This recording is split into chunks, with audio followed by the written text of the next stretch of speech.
के नंबर से था और जब परिधि ने उस मैसेज को खोलकर देखा तो वो हैरान रह गई।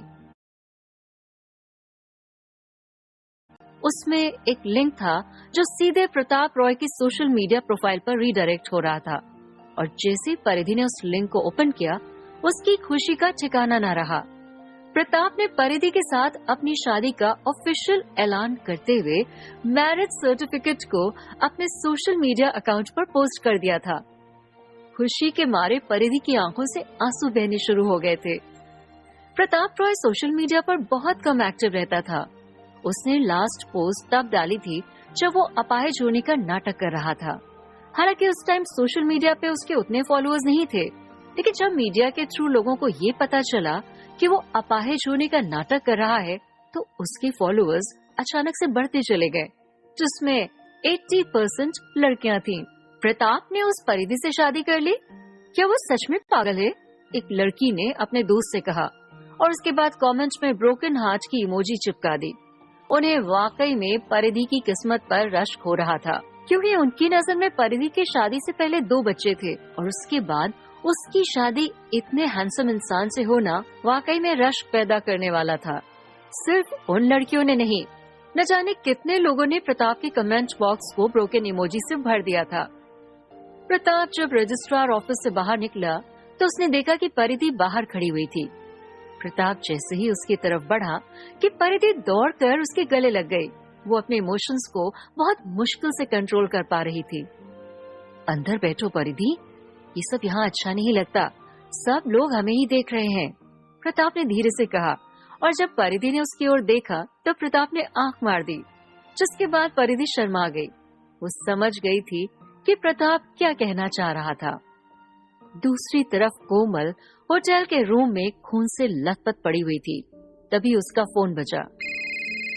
फोन कनिका का था। कोमल ने पहले तो कनिका की कॉल इग्नोर की, लेकिन जब उसका सेल फोन लगातार रिंग करता रहा तो कोमल को ना चाहकर भी फोन उठाना पड़ा। आपने देखा? कनिका ने उधर से सवाल किया। क्या? कोमल ने बहुत ही धीमी आवाज में सवाल किया। प्रताप और परिधि ने अपनी शादी रजिस्टर करा ली है और प्रताप ने सर्टिफिकेट ऑनलाइन पोस्ट कर दिया है और पूरा इंटरनेट पागल हो रहा है। जैसे ही कनिका ने इतना कहा कि कोमल ने झट से फोन काट दिया और जब उसने प्रताप का सोशल मीडिया अकाउंट ओपन करके देखा तो वो सच्चाई बर्दाश्त नहीं कर पाई और गुस्से से चीखते हुए रोने लगी। उसे इस बात का पूरा यकीन था कि जब वो प्रताप को उसके डैड की डेथ की असलियत बताएगी तो प्रताप परिधि को छोड़ देगा, लेकिन उसने तो सच जानने के 1 घंटे के अंदर ही शादी कर ली थी।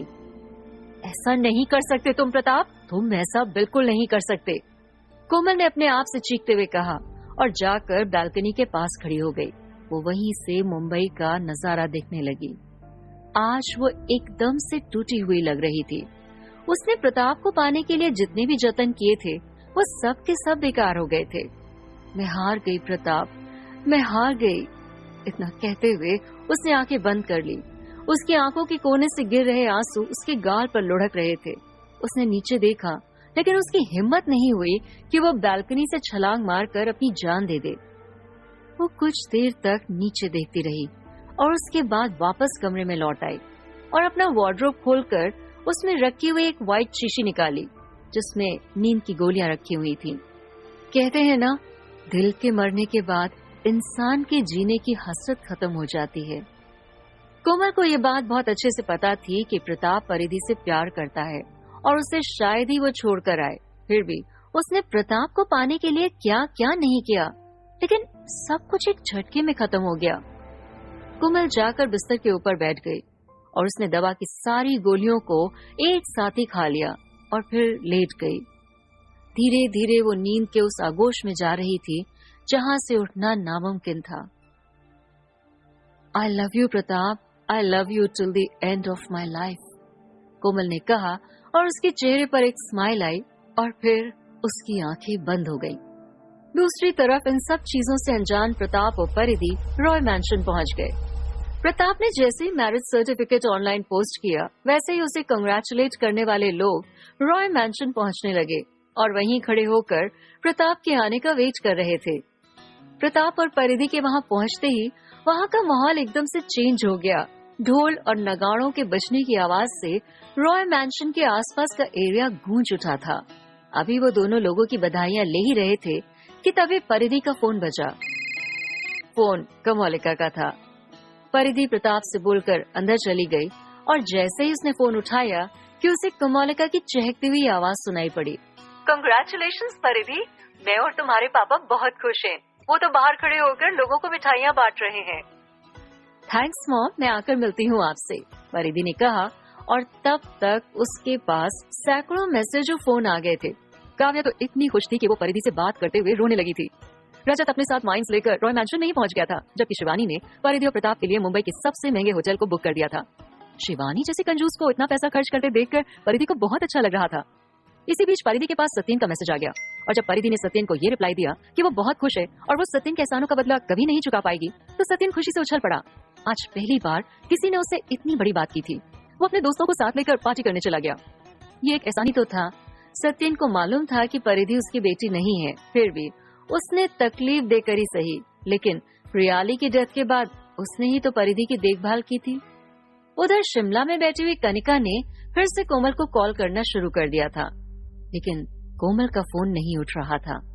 कोमल का फोन न उठता पाकर कनिका बहुत घबरा गई और उसे कुछ अनहोनी की आशंका होने लगी, क्योंकि ये पहली बार था जब कोमल कनिका की कॉल को इग्नोर कर रही थी। शायद कोमल के साथ कुछ गड़बड़ हो चुकी है, मुझे अभी वहां जाना होगा, कनिका ने अपने आप से कहा और अपना सामान पैक करने लगी। लेकिन तभी उसका एक आदमी अंदर आ गया। क्या आपने देखा, परिधि और प्रताप ने आपस में शादी कर ली है। अब रॉय ग्रुप ऑफ इंडस्ट्रीज हमारे बिजनेसेस को अक्वायर कर लेगी और हम कुछ नहीं कर पाएंगे। आपको इसके बारे में सोचना चाहिए, वरना हम सब कुछ खो देंगे। मैं इस टाइम सिर्फ अपनी बहन के बारे में सोच रही हूँ, मुझे बाकी कुछ नहीं सोचना है, कनिका ने सीधा जवाब दिया और बाहर निकल गई। चाकू लगने की वजह से उसका चेहरा बहुत अगली लग रहा था, इसीलिए उसने अपना चेहरा छुपाने के लिए मास्क पहन लिया और सीधा मुंबई के लिए फ्लाइट लेने निकल गई। दूसरी तरफ प्रताप भी अंदर आ चुका था और वो दोनों लोग मैसेजेस का जवाब दे रहे थे। तभी प्रताप का फोन बजा। फोन एक अननोन नंबर से था। प्रताप इस टाइम रवि के फोन पर किसी से बातें कर रहा था, इसीलिए परिधि ने फोन उठा लिया। हाँ, कौन? नमस्ते, क्या मेरी प्रताप रॉय से बात हो जाएगी? उधर से आवाज आई। मुझे बताइए, मैं उनकी वाइफ बोल रही हूँ, परिधि ने कहा। दिस इज रॉय, मैं होटल सी ब्लू से बोल रही हूँ। कोमल रॉय ने होटल के कमरे में सुसाइड कर लिया है, आपको उनकी बॉडी कलेक्ट करने आना होगा। जैसे ही ये आवाज परिधि के कानों में पड़ी, परिधि सुन्न रह गई।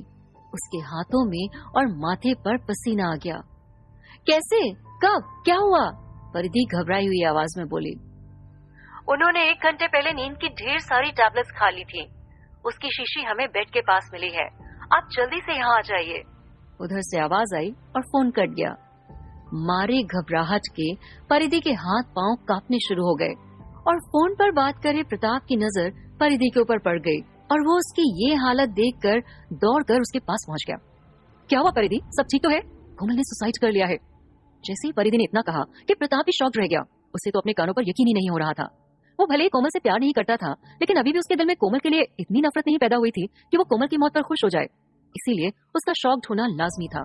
ठीक है, मैं जा रहा हूँ, प्रताप ने कहा और परिधि के कंधे को थपथपाने के बाद वो वहां से निकल गया। मौत बहुत पवित्र होती है। आदमी किसी से कितनी भी शिकायतें लेकर बैठा हो, उसकी मौत होते ही सारी शिकायतें दूर हो जाती हैं। प्रताप होटल पहुंच गया। कोमल एकदम शांत दिखाई दे रही थी, बस कहीं कहीं उसकी बॉडी पर खून लगा हुआ था और होटल का सारा सामान टूटा हुआ था। वीरेन राणौत तक ये न्यूज पहुंचा दो, प्रताप ने रवि को ऑर्डर दिया और रवि सिर हिलाकर वहां से चला गया। इधर जैसे ही कनिका मुंबई एयरपोर्ट पर उतरी, उसके पास भी ये न्यूज पहुंच गई और वो भागते हुए उस होटल में पहुंच गई। वो सगी बहनें थी और अपने खून से ज्यादा इंसान को किसी से प्यार नहीं होता। कोमल की डेड बॉडी देखते ही कनिका के इमोशंस फूट गए और वो दहाड़े मार मार कर रोने लगी। उसकी रोने की आवाज ने प्रताप तक को इमोशनल कर दिया था। दूसरी तरफ परिधि रॉय मैंशन में अकेली घूम रही थी। उसका दिल नहीं लग रहा था। उसे न जाने क्यों एक गिल्ट सा फील हो रहा था।